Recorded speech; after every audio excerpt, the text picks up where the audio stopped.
Thomas മാഷേ, വിട പറയുന്നതൊരു കാലഘട്ടമാണ്. ആശയ വ്യക്തത കൊണ്ട് ഇന്ത്യ എന്ന ആശയത്തെ കെട്ടിപ്പടുക്കുന്നതിൽ മുൻപിൽ നിന്ന പ്രായോഗിക ബുദ്ധി കൊണ്ട് നമ്മളെ ആകെ വിസ്മയിപ്പിച്ചൊരു നേതാവിനെയാണ് നഷ്ടപ്പെടുന്നത്. ഇടതുപക്ഷത്തിനു വേണ്ടി കേന്ദ്രത്തിൽ സംസാരിക്കുക മാത്രമല്ല, ഇടതുപക്ഷത്ത് ചേർന്ന് നിൽക്കുന്ന എല്ലാ സഖ്യകക്ഷികൾക്കുമൊപ്പം ആ ഇടതിൻ്റെ പാളയത്തിലേക്ക് അത്രമേൽ ആശയവ്യക്തതയോടുകൂടി ഇന്ത്യൻ രാഷ്ട്രീയത്തെ നയിച്ചൊരു നേതാവിനെ കൂടിയാണ് നമുക്ക് നഷ്ടപ്പെടുന്നത്. എനിക്കറിയാം, തോമസ് മാഷുമായി വലിയ സൗഹൃദം യെച്ചൂരിക്കുണ്ടായിരുന്നു. അതിനുമപ്പുറം UPA സർക്കാരിൻ്റെ കാലത്ത് കോർഡിനേഷൻ കമ്മിറ്റി നിയന്ത്രിക്കുന്നതിൽ, അന്ന് UPA യാഥാർത്ഥ്യമാക്കുന്നതിലൊക്കെ യെച്ചൂരി വഹിച്ച പങ്ക് ചെറുതല്ലല്ലോ തോമസ് മാഷെ. എങ്ങനെ ഓർമ്മിക്കുന്നു?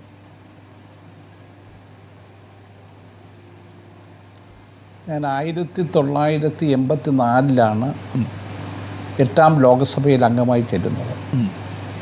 അന്ന് ഇന്ദ്രജിത് ഗുപ്തയെ പോലെയുള്ള അതിപ്രഗത്ഭരായ പാർലമെൻറ്റുകാരുള്ളത്. അതിലൊരാളായിരുന്നു യെച്ചൂരി രാജ്യസഭയിലായിരുന്നു. പാർലമെൻറ്റിൻ്റെ സെൻട്രൽ ഹാളിൽ ഓരോ നേതാക്കന്മാർക്കൊരു കോർണറുണ്ട്. GK Moopanar corner, Yechury corner, Indrajit Gupta എന്ന് പറഞ്ഞ ഒരു അവർ ഹേക്കികളാകും. അവിടെയാണ് ഞങ്ങൾ അവരെ കാണുന്നത്. യെച്ചൂരി അടുത്ത് എന്നാൽ ഒരു കാപ്പി, ഒരു ടോസ്റ്റ്, ബ്രെഡ് ടോസ്റ്റ് കിട്ടും. ദീർഘനേരം സംസാരിക്കാൻ കഴിയും. ഒരു പുഷ്പം ആകെയുള്ളത് സിഗരറ്റ് ഇങ്ങനെ തുടരെ ഇങ്ങനെ വലിച്ചുകൊണ്ടിരിക്കും. അതിൻ്റെ ഒരു കഥ കൂടിയുണ്ട്. സോമനാഥ്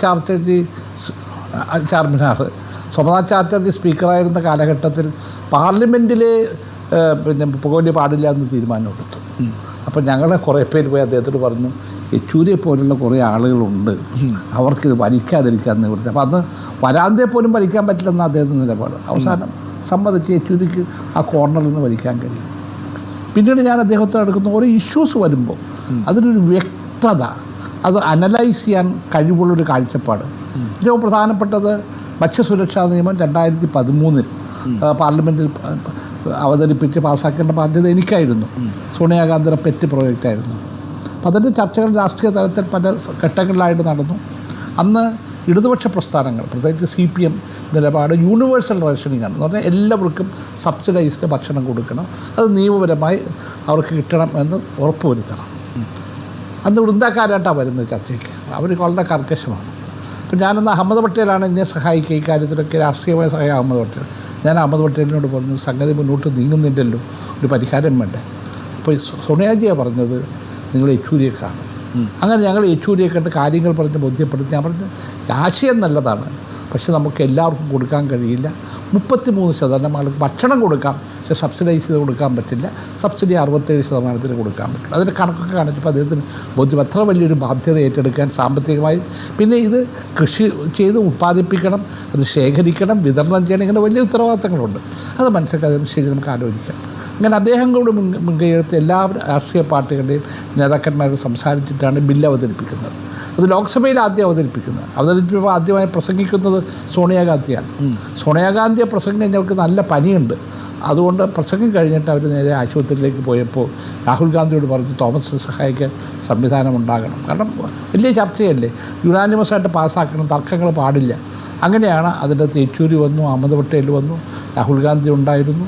അങ്ങനെ ആ ലോകസഭയിൽ പാസ്സാക്കി 8 മണിക്കൂർ നീണ്ട ചർച്ചയാണ്. പിറ്റേ ദിവസം രാജ്യസഭയിൽ കൊണ്ടുവന്ന് പാസ്സാക്കി. അപ്പോൾ ചില ഘട്ടങ്ങളിലേക്ക് ഇത് മാറ്റിവെക്കണം, നീട്ടിവെക്കണം എന്ന് പറഞ്ഞെങ്കിലും ഞാൻ പറഞ്ഞത് സാധ്യമല്ല. ഇത് ഈ ഒറ്റ ഇരുത്തിൽ തീർക്കണം. അപ്പോൾ അത് പാസ്സാക്കിയെടുക്കാൻ യെച്ചൂരി നൽകിയ സഹായം ഞങ്ങളെ കൂടുതൽ അടുപ്പിച്ചത് ഒരു കാര്യം അതാണ്. മറ്റൊന്ന്, ഞങ്ങൾ തമ്മിൽ ചെറിയ അഭിപ്രായ വ്യത്യാസമുണ്ടായത് ഇന്ത്യ മുന്നണി വന്നപ്പോൾ ഞാൻ സുഹൃത്തെന്ന യെച്ചൂരിയോട് ചോദിച്ചു, യെച്ചൂരി, കേരളത്തിൽ നിന്ന് വേണം CPM ഉൾപ്പെടെ ഇടതുപക്ഷ പ്രസ്ഥാനങ്ങൾക്ക് കുറേ പേര് പാർലമെൻറ്റിലെത്താൻ. കോൺഗ്രസ് ഉദ്ദേശിക്കുന്ന കേരളത്തിൽ നിന്നാണ്. അങ്ങനെയുള്ളൊരു രാഷ്ട്രീയ സാഹചര്യത്തിൽ ഇന്ത്യ മുന്നണി നയിക്കുന്നത് കോൺഗ്രസ്സാണ്. കേരളത്തിന് പുറത്ത് കോൺഗ്രസും ഇടതുപക്ഷ പ്രസ്ഥാനങ്ങളും CPM ഉൾപ്പെടെ ഒന്നിച്ച് കൈകോർത്ത് പിടിച്ച് പോകുമ്പോൾ കേരളത്തിലെ സ്ഥിതി എന്താ?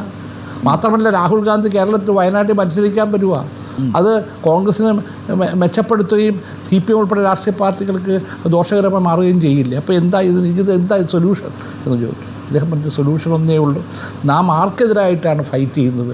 അത് രാഷ്ട്രീയ മതഭ്രാന്തിനെതിരായിട്ടാണ്, BJPക്കെതിരായിട്ടാണ്, ഏകാധിപത്യത്തിനെതിരായിട്ടാണ്.